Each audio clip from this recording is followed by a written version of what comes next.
wa ala alihi wa sahbihi. Alhamdulillah, romo kita Syekhul Kiram, romo Kiai Haji Ahmad Muhafiz telah hadir di tengah-tengah kita. Alhamdulillah, alhamdulillahirabbil alamin. Beliau selamat di tempat kita. Alhamdulillah. Mari duduk kembali. Nah, terima kasih.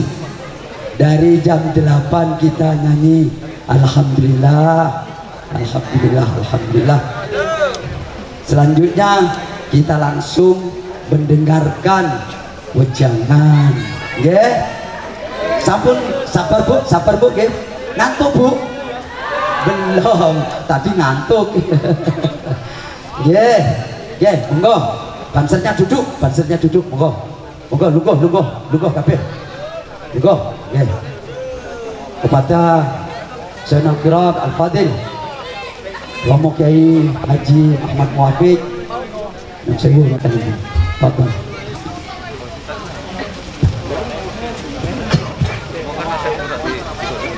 Assalamualaikum warahmatullahi wabarakatuh.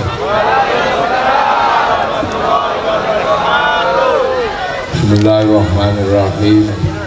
Bismillah, alhamdulillah. Wassalatu wassalamu ala rasulillah Sayyidina Muhammad ibn Abdullah wa ala alihi wa ashabihi wa azwajihi wa dzurriyyatihi wa ahli baitihi wa man tabi'ahum bi ihsan ila yaumil qiyamah. Para alim, para ulama, para kiai, para sesepuh air lupas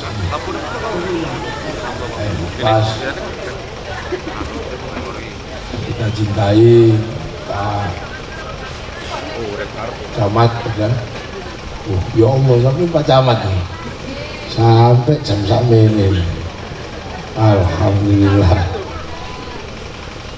sampai jam segini Pak Camat masih hadir, luar biasa. Kesetiaan menemani warga dan masyarakat luar biasa. Camat teladan. Saya dongakno kapan-kapan jadi bupati. Pak Kapolsek, nah bentuknya Kapolsek. Kapolsek Muara Airupas Marau. Pak Lurah udah uangku triliun yang kita DPR. Ini beliau mewakili Pak Bupati. Masya Allah, isi komplit ini. Ini yang Kiai ini. Oh, Kiainya pulang. Oh, udah pulang.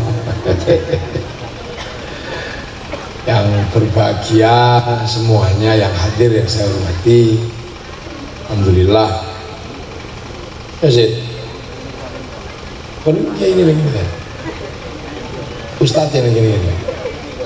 Sini, oh niki. Para hadirin, para rawuh yang berbahagia.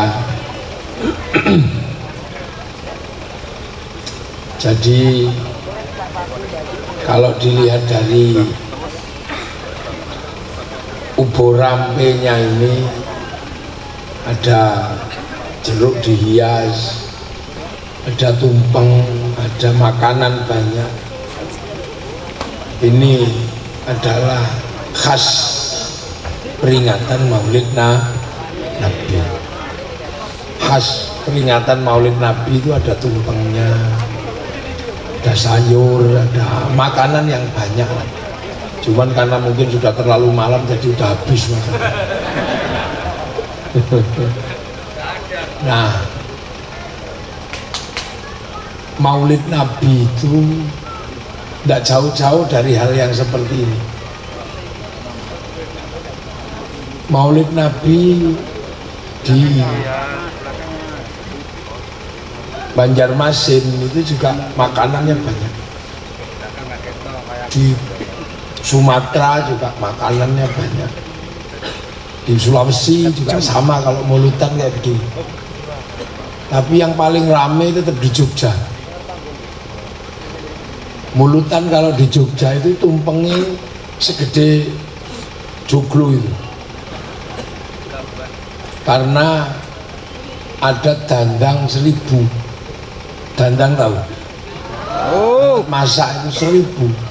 Satu dandang itu kira-kira 2 kilo beras. Berarti ada sekitar 2000 kilo, 2 ton beras dimasak. Sampai bisa bayangkan tadi tumpeng gede nih sapiro.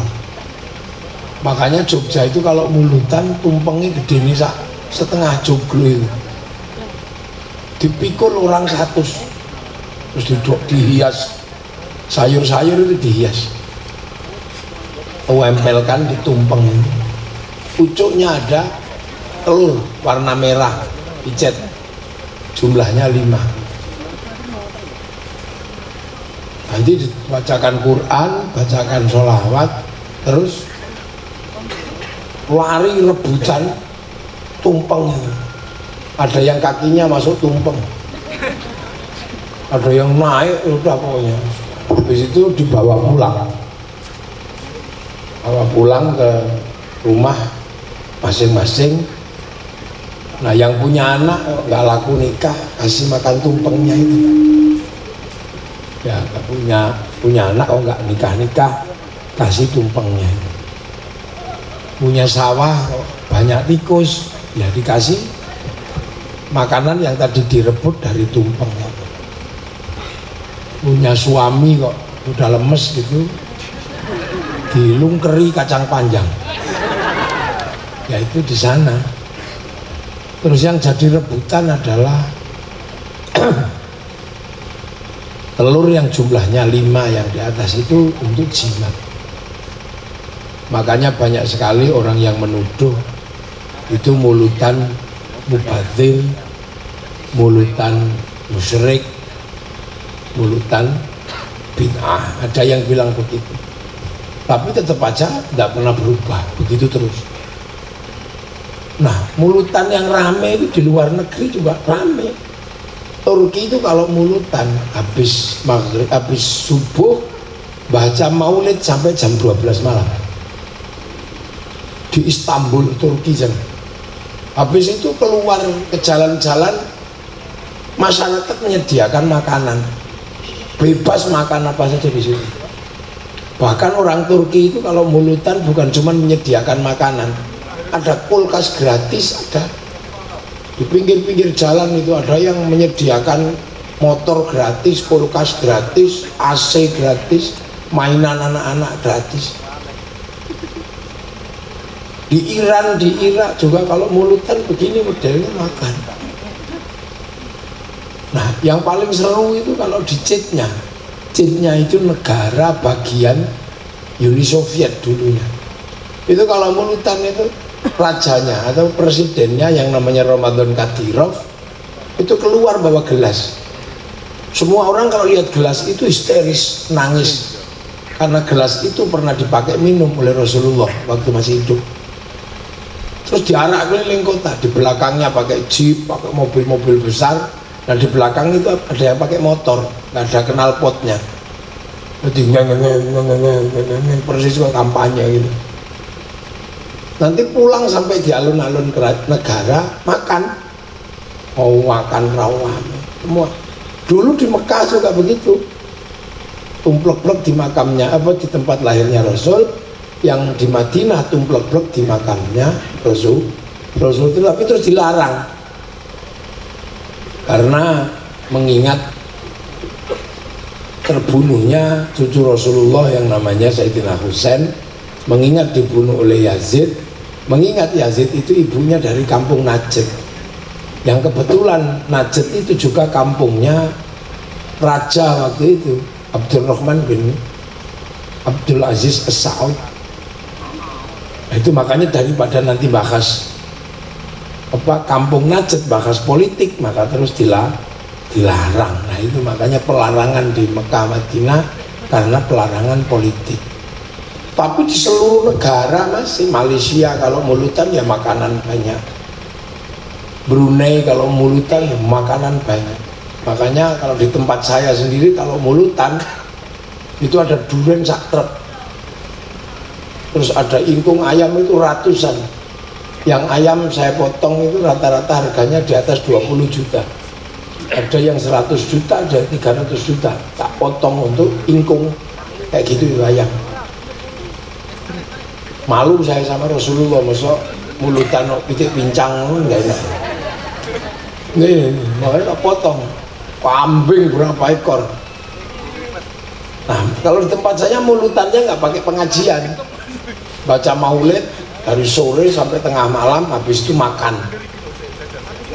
Nggak pakai pengajian, nggak pakai pidato. Nah, mulutan yang asli itu yang seperti itu, yang makan kayak begini, mulutan yang asli. Kalau yang pidato ini kan mulutan generasi kedua, mulutan model anyar. Model Sayyid Salahuddin Al-Ayyubi ketika persiapan perang di Antokia sekitar tahun 1100-1200 baru ada mulutan pidato. Kalau mulutan yang asli ya makan begini. Makanya besok lagi kalau mulutan siapkan makanan yang banyak. Jangan ini kesedikitan ini. Mestinya bikin tumpeng yang besar, makanan yang enak-enak. Nah itu mulutan yang asli. Nah nyontoh dari siapa mulutan yang begitu yang makan ini? Dari sahabat. Jadi Rasulullah itu kalau hormat maulidnya itu kan puasa di hari Senin. Rasul itu puasa. Ya puasa nggak puasa kayak kita ini puasa. Nah ketika Rasulullah puasa, sahabat nanya, puasa apa ya Rasul? Aku hormat lahirku, bersyukur dilahirkan maka aku puasa. Nah setiap sahabat tahu Rasulullah puasa, sahabat itu pulang menuju kemana? Menuju ke dapurnya masing-masing cari istri. Dek, ada masakan apa? Rasulullah puasa, nanti masaklah yang enak-enak untuk persiapan buka puasanya Rasul. Akhirnya semua mempersiapkan buka puasanya Rasul. Masak banyak semua masak. Setelah itu sore-sore diantarkan ke tempat Rasulullah. Sahabat juga tahu nggak akan kemakan semua. Tapi sahabat itu ngantriin makanan di hadapan Rasulullah, semua dibawain. Ya Rasul, ini ya Rasul, istriku tadi masak gulai ya Rasul. Oh ini apa? Usaha istri saya masak sate ya Rasul. Ini apa? Masak pentol ya Rasul. Ini masak apa? Bakso ya Rasul. Ibaratnya begitu, makanan banyak. Nah, sahabat juga nggak berharap dimakan semua sama Rasulullah. Tapi yang diharapkan sahabat itu cuma satu. Apa? Minimal diicipi sama Rasulullah, paling tidak mendapatkan doa ketika Rasulullah makan, Allahumma barik lana fima rozaqtana wa qina adzabana. Nah begitu Rasulullah sudah Allahumma barik lana, itu yang diharapkan sama sahabat. Karena apa? Begitu Rasul berdoa Allahumma barik lana, status makanan yang dibawa oleh para sahabat ini berubah menjadi makanan barokah karena sudah didoakan Allahumma barik, maka berubah menjadi makanan barokah. Nah yang diharapkan adalah ketika makanan barokah itu dimakan jadi daging barokah. Lah daging barokah itu nggak akan dibakar oleh api neraka. Makanya para sahabat paling seneng tabaruk makanan supaya di dalam dirinya ada daging yang berasal dari makanan barokah. Lah makanan barokah itu tidak dibakar oleh neraka. Makanya barik lana itu temannya waqina adzabana. Akhirnya nanti Rasul makan. Setelah makan Rasul, para sahabat ikut makan juga, gantian, punyamu apa aku minta, punyamu apa aku minta, gantian. Nah nanti ketika selesai makan, sisa tabarruk makanan ini dibawa pulang. Karena makanannya barokah, maka ketika dibawa pulang namanya berkat. Lah orang sekarang nanya, loh apa bisa makanan kok nyimpen barokah? Ya bisa, jangankan makanan, suara aja, kaset aja bisa nyimpen suara. Harddisk bisa nyimpen gambar, nyimpen data. Makanya sampean jangan hati-hati. Apa sampean harus hati-hati terhadap makanan. Air didoakan, partikelnya berubah. Sekarang teknologi modern sudah bisa membuktikan dengan hal yang paling sederhana, air yang didoakan berubah, makanan yang didoakan itu partikelnya berubah. Nah itu makanya orang dulu kalau butuh apa-apa pasti menyiapkan makanan. Cinta kok ditolak, itu dulu menyiapkan makanan. Kasih air, doakan innahu min Sulaiman wa innahu bismillahirrahmanirrahim. Kasihkan makan, I love you. Atau juga sebaliknya, calon lurah itu nggak berani makan kalau nggak kenal dari mana makanan itu. Khawatir makanan yang dimakan ini isi doa, isinya linggis. Begitu dimakan medengkreng gini, namanya santet. Nah itulah makanya dalam setiap acara maulid dari zaman dulu semua orang melakukan tabarruk makanan. Makanya dalam setiap acara nenek moyang kita pasti menghadirkan makanan. Untuk apa? Untuk tabarruk agar dapat Allahumma barik lana. Nah itu makanya besok lagi kalau ada maulid ini siapkan makanan yang banyak. Siapkan makanan yang banyak, jangan sedikit, bila perlu bikin sendiri. Panitia di sini cuma menyiapkan tempat aja lah, sampai bikin yang enak-enak, taruh di situ kita barokkan. Kalau nggak mau dimakan orang ya dikekepi sendiri, taruh di bawah sarungnya gitu. Begitu selesai tabarruk dimakan sendiri. Tapi kalau ikhlas dimakan orang ya taruh di depan semua orang biar nanti orang lain ikut merasakan nikmatnya tabarruk makanan yang kita buat. Nah sekarang orang tidak paham. Bahkan ada yang bilang musyrik, ada yang bilang bid'ah. Makanya terhadap berkat itu orang-orang sekarang kadang tidak paham. Makanya terus mulai hilang. Mulutan karek pidato netok berkate hilang. Ataupun kadang kalau karena kita nggak paham bikin makanan barokah berkat, masaknya nggak enak, nasinya kering, tahunya tipis gitu, tempenya rada mambu, mie keriting gitu. Akhirnya selesai tabarruk dimakan yang nggak enak, wong panjenengan buatnya nggak enak, akhirnya dibawa pulang pakai nopi di akhirnya piti sing barokah. Itu makanya kalau sampean ini punya sesuatu siapkan makanan aja. Anak diajari kontek kapur sekilo gak nyantol belas gak nyantol, ya wis siapno panganan, didongakno ya Fatahu ya Alim, air atau diminumkan. Punya anak pakannya udah tambah sehat kayak wong cacingan tambah melungker, ya sudah ambil air atau makanan, bacakan ya Hayyu ya Qayyum, kasihkan gitu ya. Anak kok suka kelahi, ya sudah bacakan ya Allah ya Latif, minumkan. Punya suami kok mau kawin lagi, ya ambil air. Ibu-ibu bacakan doa ya Rahman ya Rahim ya Rahman ya, terus di idoni cuk ombekno. Loh begitu. Nah ini orang udah mulai lupa. Makanya kita punya kekuatan seperti ini karena hampir semua orang pernah merasakan makanan barokah. Makanya besok lagi kalau dengar maulid itu sampai pagi langsung ke pasar menyiapkan masakan yang enak-enak. Begitu acara maulid terjadi, malamnya ditabarrukan di hadapan jamaah.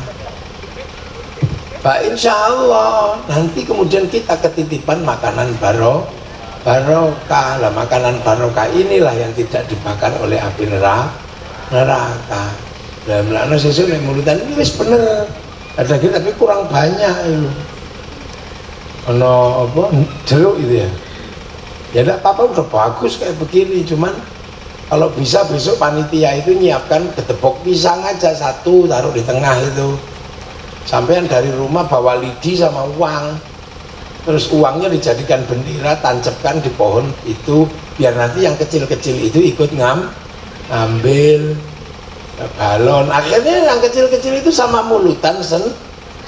Nah kalau sudah seneng mulutan, nggak perlu diajarkan mahabbah, pasti cinta kepada maulid Nabi, pasti cinta kepada nabinya.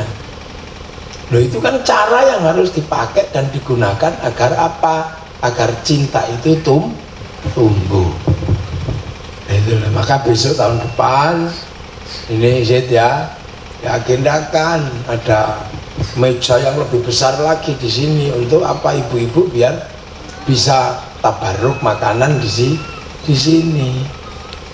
Nah itu makanya doanya makan itu Allahumma barik lana fima rozaqtana wa qina adzabannar. Nah itulah, daging kalau barokah hilangnya susah.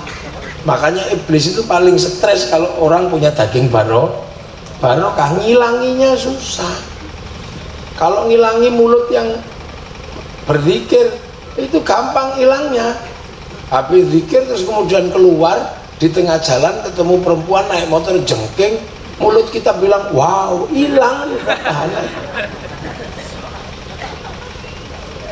Nah itu kecerdasan nenek moyang kita mencontoh para sahabat. Makanya dalam setiap acara pasti ada tabarruk, pasti ada namanya berkat. Nah itu mulutan yang asli, mulutan yang awal, yang ada itu seperti itu. Kalau mulutan pidato ini kan mulutannya Sayyid Salahuddin Al-Ayyubi untuk membangkitkan semangat kaum muslimin persiapan perang di Antokia. Nah itu baru kemudian biar kaum muslimin semangat, diadakan pembacaan sejarah Rasul, diadakan pembacaan maulid Nabi melalui propaganda dan melalui pidato. Nah kalau bisa ya digabung mulutan makan sama mulutan pidato, tapi jangan lupa baca maulidnya dari awal sampai akhir. Nah itu yang penting gitu loh. Makanya ini kita mesti jaga. Nah akhirnya kemudian kalau itu dilakukan, makanannya banyak, supir-supir yang di jalan itu juga bisa kebagian. Seluruh warga masyarakat yang nggak ikut kebagian. Siapa tahu ketika makan makanan barokah, kemudian setelah itu pelan-pelan menjadi orang baik karena di dalam dirinya ada titipan barokah ya. Nah itu maka besok tolong kalau bikin berkat yang banyak, yang enak pergi ke Indomaret itu beli coklat, taruh di situ biar anak-anak kecil merasakan coklat barokah. Taruh larutan penyegar, taruh apa saja, sprit apa, taruh di situ. Jadi maka mulutannya nanti rame. Nah kalau mulutannya rame, makanan barokahnya banyak, fa insya Allah yang ketitipan makanan barokah juga banyak. Nah itu salah satu menjaga agar manusia menjadi baik, agar manusia menjadi orang-orang yang hidupnya penuh barokah. Nah itu jangan dilupakan. Nah makanya akhirnya apapun dilakukan agar keberkahan itu ada. Nah karena di Indonesia itu saking banyaknya acara, maka hampir setiap acara pasti ada tabarruk. Dan acara itu terkait Rasul, pasti ada tabarruk. Ini sebelum mulutan kemarin 1 bulan penuh peringatan Hijriyah, sholawatan, yuk mangan, ada berkatnya. Besok ini sebentar lagi setelah maulid ada Isra Mi'raj Jepang terus gitu, selalu bertabarruk. Habis itu Sya'ban, habis itu nuzulul Quran, habis itu selalu begitu. Makanya orang Indonesia itu dengan cara seperti ini selalu ketitipan anasir barokah. Nah, setiap kumpul dalam tabarruk pasti menghasilkan perkumpulan seperti ini, acara seperti ini. Maka kalau acara seperti ini diadakan, orang akan selalu punya cara untuk membangun kerukunan. Nah, kalau sudah rukun seperti ini, semuanya terlibat. Keindahan perkumpulannya ada, terus kemudian kewajiban mencari ilmu terlaksana karena ada pengajian. Kemudian berzikir juga terjadi karena pasti disebut kalimah thayyibah. Perintah kaum muslimin disuruh baca sholawat juga pasti terjadi karena pasti ada sholawat. Terus kemudian orang diperintah untuk mendoakan orang yang sudah meninggal pasti terjadi karena pasti ada mendoakan orang tua. Jadi ini kan acara paket komplit sebenarnya. Seluruh perintah Allah terjadi, persatuan terjadi, ngaji terjadi, jadi perintah, zikir terjadi, jadi orang jangan medit terjadi. Terus hiduplah yang ramai gotong royong bersama-sama terjadi bareng-bareng. Terus jangan menghalangi makanannya orang miskin, wala yakhudhu ala ta'amil miskin. Akhirnya dengan pengajian orang-orang yang tidak ngaji bisa jualan. Akhirnya orang bisa jual tahu, jual bakso, jual pentol. Itu terjadi bahwa kemudian pengajian ini membuka rezekinya orang-orang jualan. Lu kan komplit ini sebenarnya. Kalau itu terjadi maka manusianya rukun, roda ekonomi berputar, ngaji berjalan, maka perdamaian akan terjadi. Nah inilah. Makanya akhirnya kemudian kita bisa merasakan punya bangsa. Ada dua hal yang kerukunan kita paling terbaik di dunia. Hanya Indonesia bangsa yang bisa seperti kita ini. Apa? Arab satu bangsa pecah jadi puluhan negara, Eropa satu bangsa pecah jadi puluhan negara, Cina satu bangsa pecah jadi puluhan negara. Tapi kita puluhan bangsa, suku dan agama mampu bersatu dalam satu negara kesatuan, Republik Indonesia. Ini prestasi yang tidak semua orang bisa, makanya harus dijaga. Nah, cara menjaganya ya seperti ini agar tetap rukun. Kalau sudah pengajian ini kan rukun semua. Rukun juga dengan bakul bakso, rukun dengan bakul pentol, rukun dengan siapa saja. Kalau setiap hari dijaga seperti ini, orang diajak ngaji, tidak diprovokasi, orang diajak cinta pada nabinya, orang-orang miskin juga bisa merasakan nikmatnya pengajian. Orang jualannya laku, yang punya sound system soundnya laku, yang punya tenda-tendanya laku, yang punya syutingnya laku, semua kan enak. Loh, inilah cara merawat kebersamaan bangsa. Makanya dengan cara seperti ini akhirnya dunia juga kaget. Kok bisa setelah Rasulullah itu meninggal, Islam bergerak ke Eropa dipimpin Panglima Perang Tariq bin Ziyad. Islam bergerak ke Afrika dipimpin sahabat Bilal, sahabat Salman. Islam bergerak ke Cina dipimpin sahabat Sa'ad bin Abi Waqqas. Islam bergerak ke Rusia. Tapi semua pergerakan itu berhenti. Yang ke Eropa berhenti, bahkan masjid menjadi gereja. Yang ke Afrika macet, yang ke Cina macet, yang ke Rusia macet. Tapi kenapa yang bergerak ke Indonesia berubah, tumbuh subur menjadi kekuatan muslim terbesar di dunia? Orang hafal Quran paling banyak Indonesia, orang sholat paling banyak Indonesia, masjid paling banyak Indonesia, orang ngaji paling banyak, bahkan orang pergi haji paling banyak dari Indonesia. Nah ini kan kita tapi jangan dikira. Makanya sampean jangan kemudian jadi orang yang minderan. gitu loh. Tapi kenapa kemudian Indonesia yang kaum musliminnya paling banyak kok tetap rukun dengan yang lain? Ini kan pertanyaan mendasar. Kenapa? Karena orang Islam di Indonesia menggunakan cara hidup yang diajarkan oleh Rasulullah. Cara hidup itu bahkan menjadi landasan negara. Cara hidup apa? Cara hidup berbeda-beda tapi saling bertanggung jawab. Dalam bahasa Rasulullah disebutkan kullukum ra'in wa kullukum mas'ulun an ra'iyati. Kalian semua adalah pemimpin yang harus saling bertanggung jawab antara yang mimpin dan yang dipimpin. Nah, orang yang bertanggung jawab antara yang mimpin dan dipimpin, perbedaan agama, suku dan bangsa ini tapi hidup saling bertanggung jawab, dalam bahasa Islam disebut ra'iyah. Ra'iyah itulah yang kita kenal dengan bahasa rakyat. Jadi Indonesia itu menganut faham ra'iyah atau rakyat, hidup berbeda-beda tapi saling bertanggung jawab. Makanya Islam di Indonesia nggak ribet, nggak kufar kafir.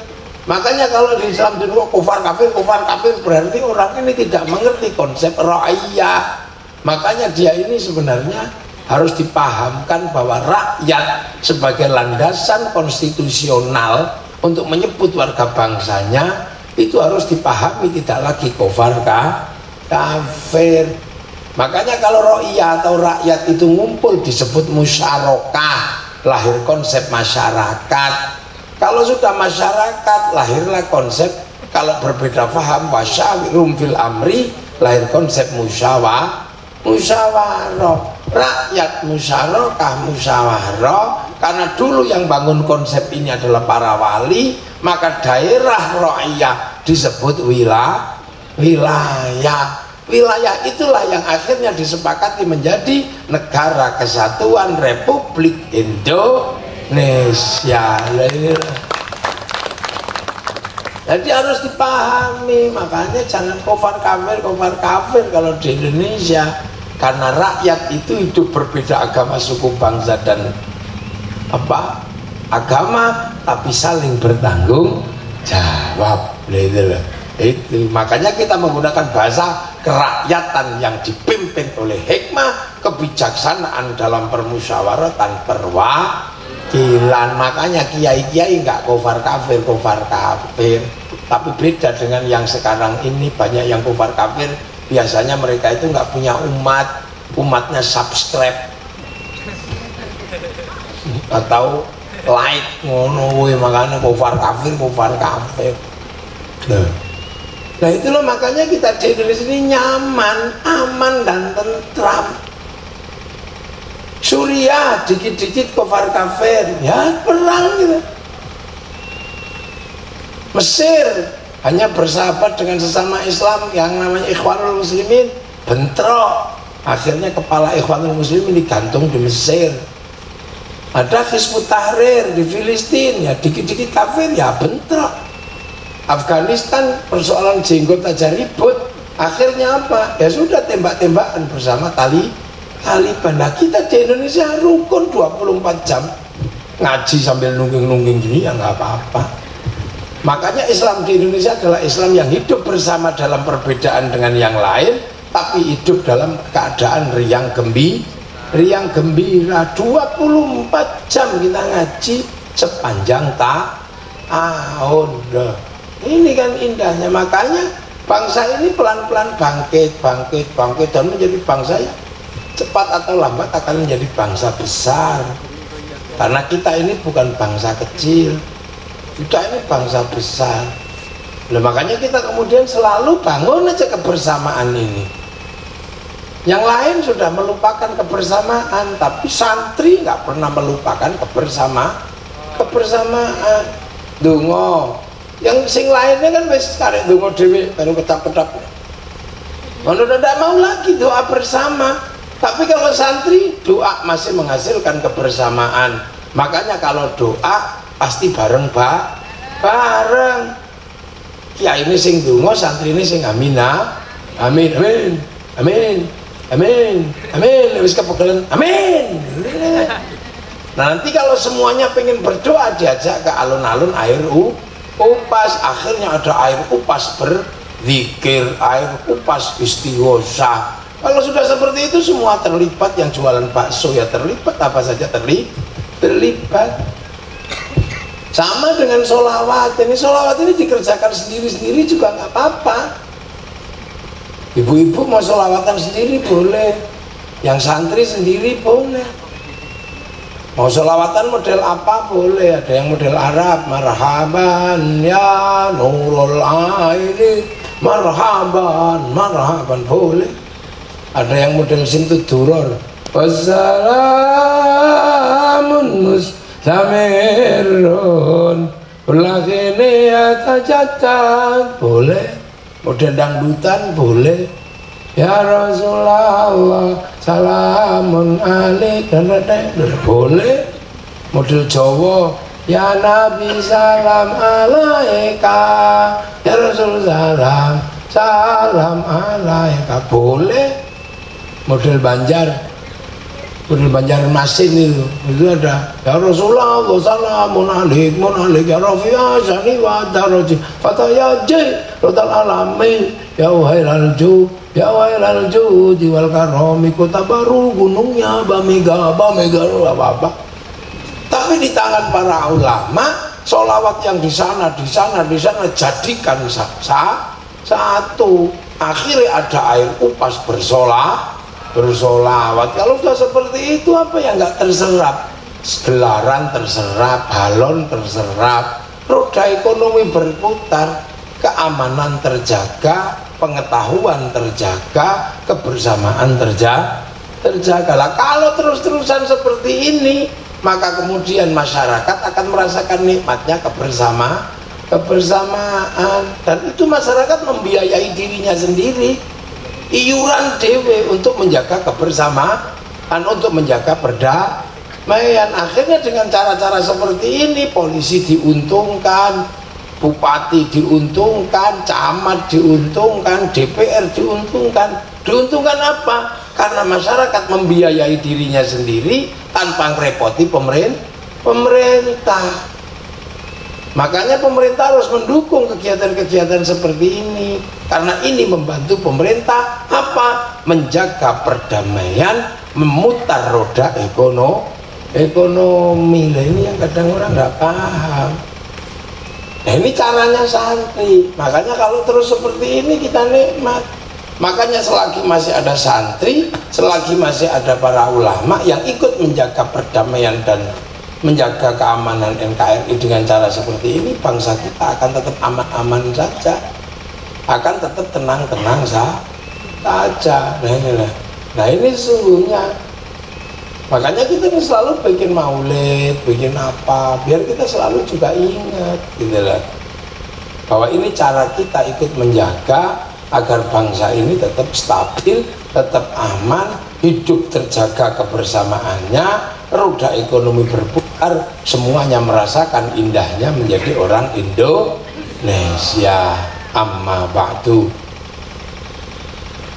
Lho iki baru mukodimah. Lho aku urung mulai ngaji. Ini baru pembukaan, kan ngaji mulutan.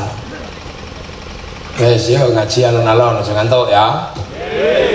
Oh, ngaji Maulid Nabi. Jadi kenapa kita ini ngaji Maulid Nabi? Biar kita ini gampang syukur. Kenapa kita harus gampang syukur? Karena kita ini benar-benar orang beruntung. Kita ini orang Indonesia, Nabi itu orang Mekah. Makanya namanya Muhammad. Orang yang ketemu Nabi juga orang Arab, namanya Abu Bakar, Umar, Utsman, Ali. Itu namanya sahabat karena namanya orang Arab. Maka nggak ada sahabat yang namanya Joni, itu nggak ada. Paijo gitu nggak ada. Nah itu menandakan bahwa jauh Rasulullah dari sana ke sini itu. Naik pesawat aja 9 jam. Loh kok kita masih kebagian? Maka kita harus bersyukur, walaupun kadang bagiannya nggak banyak, nggak apa-apa. Quran 30 juz, ya ada yang masih kebagian 30 juz. anggap saja itu grosir.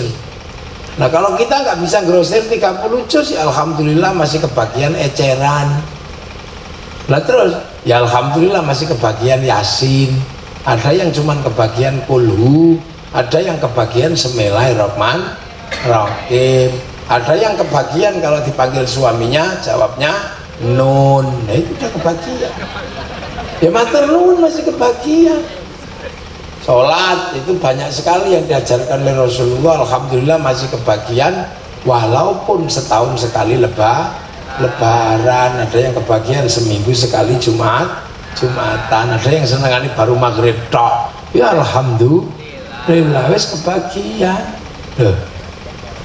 Hadis banyak sekali, alhamdulillah kita sudah kebagian innamal a'malu bin niat.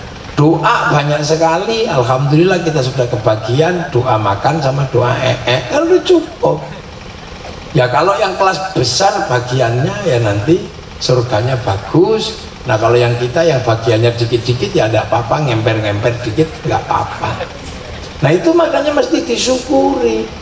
Makanya kita ini paling pinter bersyukur, sehingga apapun disyukuri. Isra Mi'raj disyukuri, ono mulutan disyukuri, ono apa nuzulul Quran disyukuri, apa orang kita paling pinter bersyukur kalau sudah seperti ini.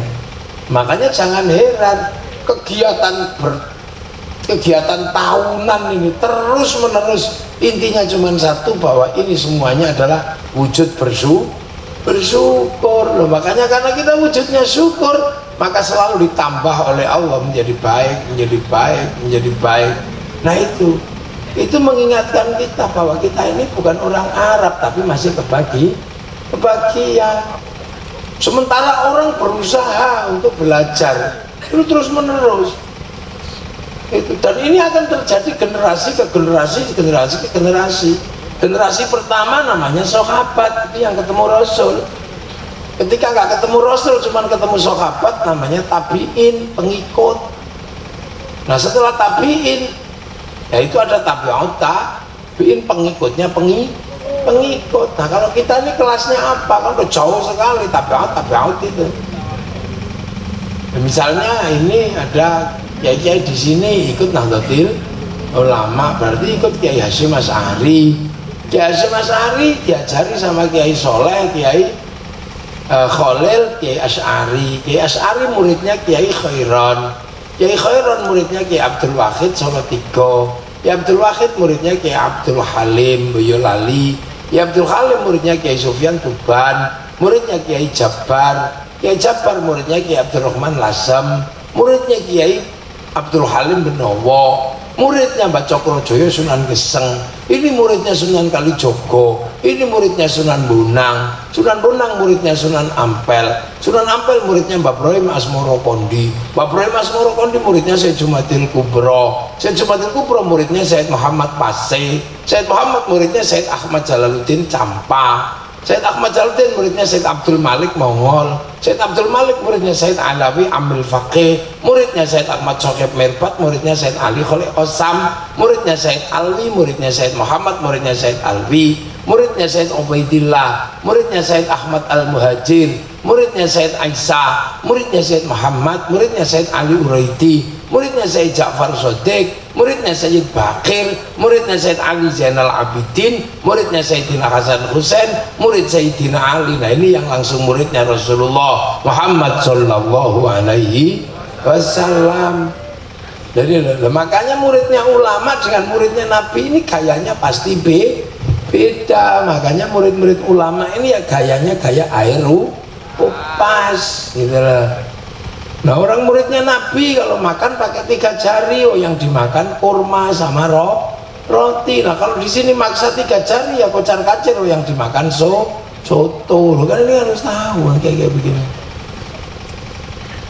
Itu muridnya Nabi kalau sholat dipanah kakinya nggak kerasa lah. Muridnya Kiai ada nyamuk aja ngingang bingung.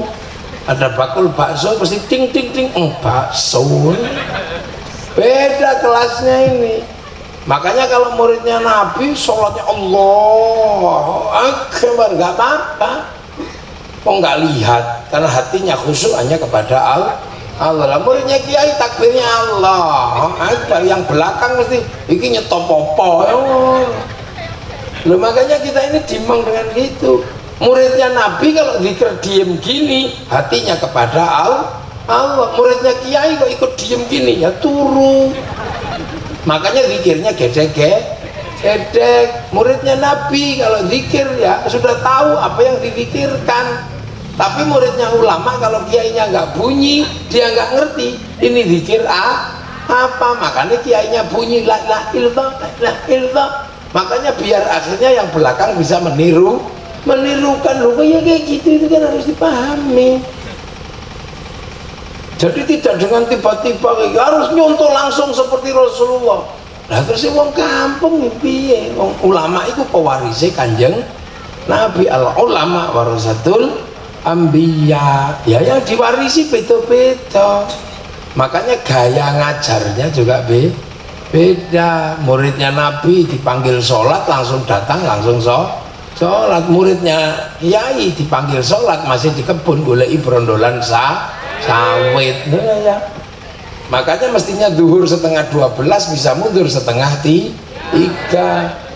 Wis ngono pujian Robana ya Robana, nggak datang tombo ati wong wis pegel nambane atine dhewe. Nah ora teko-teko baru kiai nesu diuruki anjang dirantal. Nah itu caranya. Makanya sampean jangan kemudian, sekarang ini banyak sekali orang yang hidup di zaman ulama tapi pengen gayane kaya sahabat. Makanya banyak sekali masalah, dikit-dikit bid'ah, dikit-dikit musyrik. Nah yang kayak gitu tidak lagi punya cara mempersatukan umat. Makanya kelompok-kelompok ini kalau dibiarkan mesti akan bikin keributan karena tidak lagi rukun dengan umat. Jadi loh pentingnya itu. Makanya kiai-kiai ada orang mati kumpul untuk merekatkan persaudaraan agar yang ditinggal tidak terlalu nyelongso. Maka kumpul, terikat perkumpulan sampai seminggu 7 hari, nanti 40 hari lagi kumpul 1 tahun kumpul lagi. Setelah kumpul 1 tahun, setiap tahun khol. Setelah itu gurunya ditengok makamnya. Nah begitu nengok makam gurunya, oh guru di sana, dia semua ditengok. Akhirnya tempat gurunya bersemayam pasti akan menghasilkan kerinduan terhadap tanah-tanah di mana gurunya disemayam. Karena kalau semua tanah di mana gurunya disemayamkan dirindukan, melahirkan rasa cinta, itu adalah cikal bakal cinta pada tanah air. Makanya orang-orang yang cinta kepada makam-makam gurunya nggak akan jadi teroris. Suruh ngebom Banjarmasin ya nggak berani, ada makamnya Guru Zaini. Suruh ngebom Surabaya nggak berani, ada makamnya Sunan Ampel. Kalau itu terus semua lah. Inilah cara-cara santri menjaga kebersamaan ini. Makanya hari ini kita benar-benar merasakan nikmatnya jadi orang di Indonesia. Semua terjaga, yang muslim terjaga, yang non muslim juga tidak merasakan tekanan dari kaum muslimin, terutama santri. Makanya kita jaga, jangan sampai kemudian ada beberapa aliran-aliran baru yang suka tekan menekan. Nah ini penting, makanya yang cara-cara kayak gini penting. Makanya besok lagi kalau bikin acara lebih gede lagi, tumpengnya yang banyak, terus itunya yang banyak. Jadi akhirnya nanti sambil ngambil bawa pulang sayur, dimasak sayurnya barokah, nasi dibawa pulang, nasinya barokah, bikin nasi goreng, bikin apa barokah, pisang di situ ambil bawa pulang, kasih tiap apa dimakan, makanannya barokah. Makanya orang kalau maulid Nabi pasti yang diincar apa? Tabarruk makanan gitu lah. Nah itu makanya alhamdulillah di sini sudah ada kegiatan-kegiatan seperti ini. Pak, insya Allah kita dengan mudah akan menitipkan sesuatu yang barokah ke dalam umat. Nah itu makanya tadi saya tetap wah iki sik ana wonge ora, saya nanya sama Ucit itu. Sono wonge ra sik. Karena 2 tempat nggak bisa dilewati tadi itu, mobilnya cemplung sak paruh. Iya, dia nggak tahu itu jalan itu pernah digarap apa belum. Mau bisa jalan mobil, padahal yang saya bawa itu udah Lexus. Lexus itu soknya bisa dinaikkan, cus bisa kelelep gitu. Kebayang ini. Tapi nggak apa-apa, sampean jalan begitu lebih bagus daripada jalannya bagus. Kalau sampean jalannya bagus, operasi polisi sampai ke kampung-kampung. Lah motormu bodong kabeh.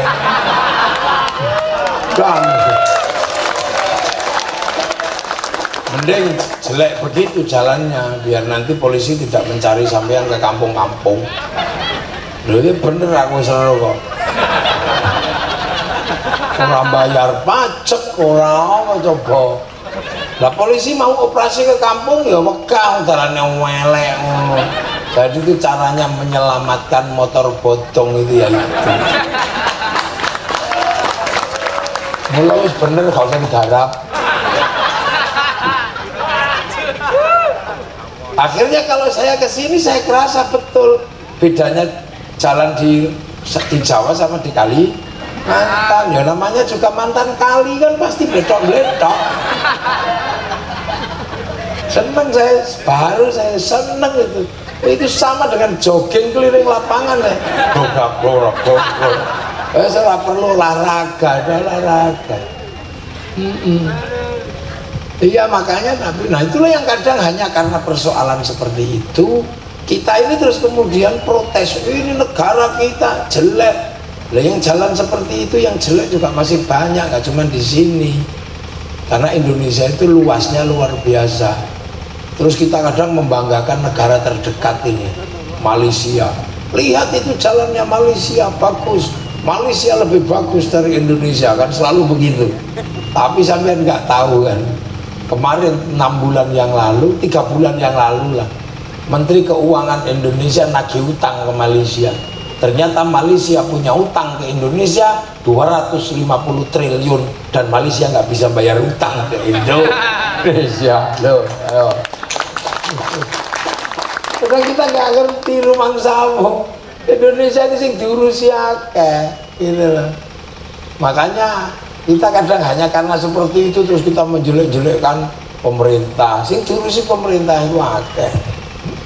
Dan di sini kan nggak terlalu butuh jalan bagus, wong gue lewatan sawit ya kok apik-apik kok. Lah iya kan kalau di Jawa kan lewatan manusia jadi harus bagus. Wah ini lewatan kayu, lewatan sawit ya lo apik-apik kok apa. Sementara sampean ning kebun ya mlaku. Namun lewat jalan ya operasi bubar sampean.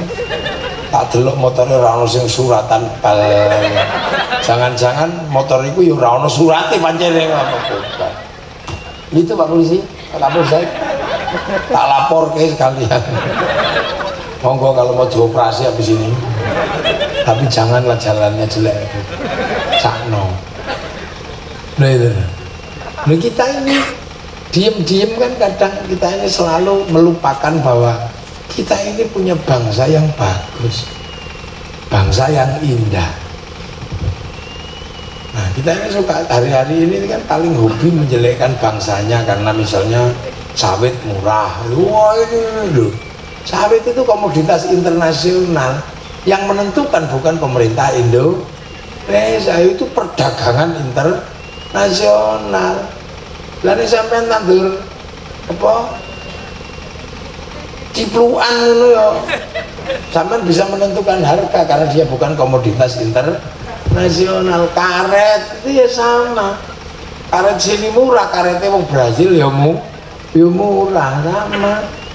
Minyak larang, komplain, oh sak donya ini minyak naik semua hari ini nggak ada minyak nggak naik.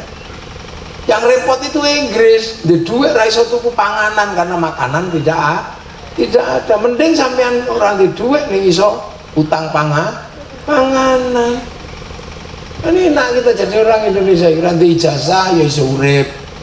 Asal sergem gawa setrum ning kali urip. Lengke.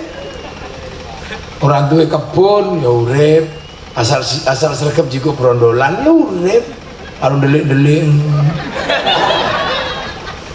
Lha iya nang kita enak. PT-PT besar lah kroso brondolane dijikuki ngono. Gayane golek jamur padahal golek brondolan. Wis apal aku diceritani aku ngene.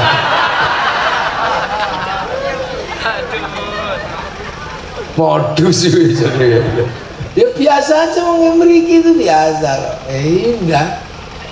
Makanya kita ini hidup dalam situasi yang sangat indah. Wong Eropa iso gawe WhatsApp, kene ya iso duwe WhatsApp. Wong kono iso gawe pesawat, kene ya iso tuku. Kono iso gawe handphone, kene tuku. Dadi wong kene iki enak tuku. Merdeka. Wong Jepang iso gawe motor, kene tuku. Ora ono surate ra apa-apa. Jadi wong Indonesia niki wis paling enak, ra ono wong ngecek. Tuku kebun dhuwit kondi ora ono sing takok kuwi oleh dhuwit tok kondi. Padahal nyetrum. Iwak golek iwak haruan ngene ya. Nah ini di Indonesia enak. Wong Eropa ini ku wis delongkas wis kena musim dingin. Kademen. Godhonge rontok, ora duwe daun.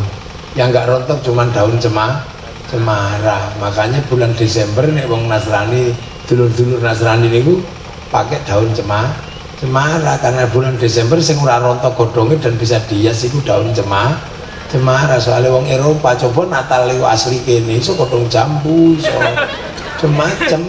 Makanya jangan tanam cemara di depan masjid kami. Itu pohon Kristen. Semenjak kapan pohon punya agama?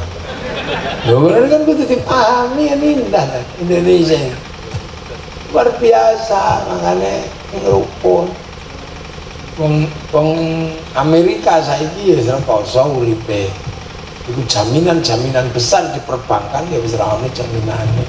Lah dadi kok pikir sing Indonesia tok semua negara Cina itu saiki bingung ngenai makan 2 miliar orang. Dalam satu hari mencukupi gandum 1 juta ton wis ora kecukupan sakniki. Terancam kelangkaan pangan. Makanya nek duwe gandum digawe mie terus disumpit cek awet. Coba nek carane dicawuk kaya wong Indonesia cepet entek. Nah itu Indonesia. Jadi kita masih punya keindahan-keindahan. Kita punya bangsa yang indah, persaudaraan yang indah, mari kita jaga. Ojo ngasih mulane ana ning WhatsApp hoa-hoa aja dirungokno. Ini kaum muslimin tertindas cari sopo. Wong kaum muslimin paling akeh kok tertindas. Ini kriminalisasi ulama, ya ulamamu ae sing kriminal. Nggih betul. Jadi jangan ini tiba-tiba mengolok-olok diri sendiri. Paling enak Malaysia jam 10 malam pengajian wis ra oleh. Iki lho ngenteni kiai sampai jam 2 ya laporan. Lah ini negara Indonesia enggak ada kayak begini apa tumon. Kami ini sik gelem ngaji ini gak wong enggak santri ora eneng ngantuk-ngantuk ini. Nggih. Ya mau jam 10 wis ngomel. Kok kiai ini lho teko-teko nang ndi. Begitu pegel ngomel tinggal turu. Begitu tangi kiai ini wis teko tak terus mangsane sik sore. Padahal itu wis subuh. Lah ini ke Indonesia apa tuh? Nah ini yang ulama yang kita niki membuat pengajian keison gede supaya besok menghadap Allah punya saksi bahwa ikut ngaji. Nek matane melek ya matane ngaji, nek kupinge ngrungokno ya kupinge ngaji. Lah nek matane turu ya ora ngaji. Tapi selagi bokongnya masih duduk di situ, bokongnya termasuk bokong ngaji. Nah enggak, sesuk dihisab mana ngajimu? Enggak ada ya Allah. Di mata enggak lihat ya Allah. Di telinga enggak denger ya Allah. Lah ngajimu ning ndi? Teng bokong ya Allah. Ya itu hitung bokongnya wa tasyhadu arjulum. Iya bokongnya bokong ngaji. Ya wis bokongmu mlebu swarga. Bokong tok ya Allah. Lho itu makanya Indonesia itu indah. Ya itu. Sing ra iso ngaji dirungokno speaker akhirnya kupingnya mesti tahu dadi kuping ngaji. Jadi takon ini Quranmu ning lambe mboten iso maca ya Allah, yang moto ndak bisa baca. Lah terus Quranmu di mana? Di telinga ya Allah. Hisap telinganya, oh tahu ngrungokno semaan Quran. Ya udah kupingmu masuk surga. Kuping tok Allah. Makanya ngene gitu lah. Nah itu makanya sampean gini. Nah kebetulan malam hari ini kita memperingati Maulid Nabi. Lah Nabi ini sing dimuluti kok sampean iki lho kok ora sabar ngenteni sing Nabi ku sapa? Loh Nabi diperingati maulidnya, sampean kan umatnya. Lah umat kok ora sabar ngenteni maulid Nabi. Sing Nabi ku sampean apa Kanjeng? Nabi ya di umat sing sabar, makanya rada tak sengaja teko rada isuk mau. Iki umatnya Nabi tenan kok ora ngono. Nah umat Nabi tenan kok tekan sesuk tetep tunggoni karena besok pengen ikut Rasulullah, pengen dapat syafaat dari Nabi Muhammad. Wong pengen itu syafaat atau Nabi ini mulutane rung rampung, sing dibutuhno wis sing butuh wis mulai ae rada gemblung ngene. Nah ini carane ya sing rukun lungguh sing anteng iki peringatan Maulid Nabi. Muga-muga sedaya barokah, sedaya manfaat. Al-Fatihah. Alaihim ghairil maghdubi alaihim waladdallin. Amin. Bismillahirrahmanirrahim. Alhamdulillahirabbil alamin. Hamdan na'imin hamdan syakirin hamdan yuwafi ni'amahu yukafi'u mazidah. Ya Rabbana lakal hamdu kama yanbaghi li jalali karimi wa 'azimi sultanik. Allahumma iftah alaina futuhal 'arifin bi hikmatika wa ansur alaina rahmatak wa dhakkirna wa nasihnakum ridaka ya Allah. Amin. وبحق ربنا إن أسكنت من ذريتي بواد غير ذي زرع بيتك المحرم ربنا ليقيموا الصلاة فاجعل عندنا الناس تحويلا يمرضون وصلنا ويشكرون اجعل أولادنا ذرياتنا ذرية خير ما شاء الله علينا بأهل الخير عبادا خلصنا قيام الإيمان آبائنا وأمهاتنا مشايخنا وجد ما شاء الله اللهم اغفر لهم وارحمهم واعف عنهم اللهم لا تحرمنا أجرهم ولا تفتنا بعدهم واغفر لنا ولهم اللهم اجعل قبرنا من ذي الجنان اللهم اجعل قبرنا من قبرنا محمد رسول الله يعقل معنا رجال ربك ربيعة مرضية وادخل بعباد ربنا آتنا في الدنيا حسنة وفي الآخرة حسنة وقنا عذاب النار اللهم اجعلنا أمة سيدنا محمد وصلى الله عليه وسلم الحمد لله رب العالمين. الفاتحة. أعوذ بالله من الشيطان الرجيم. صراط الذين أنعمت عليهم غير المغضوب عليهم ولا الضالين. آمين. Assalamualaikum warahmatullahi wabarakatuh. Waalaikumsalam. Allahumma shalli ala sayyidina Muhammad. Allahumma shalli alaihi.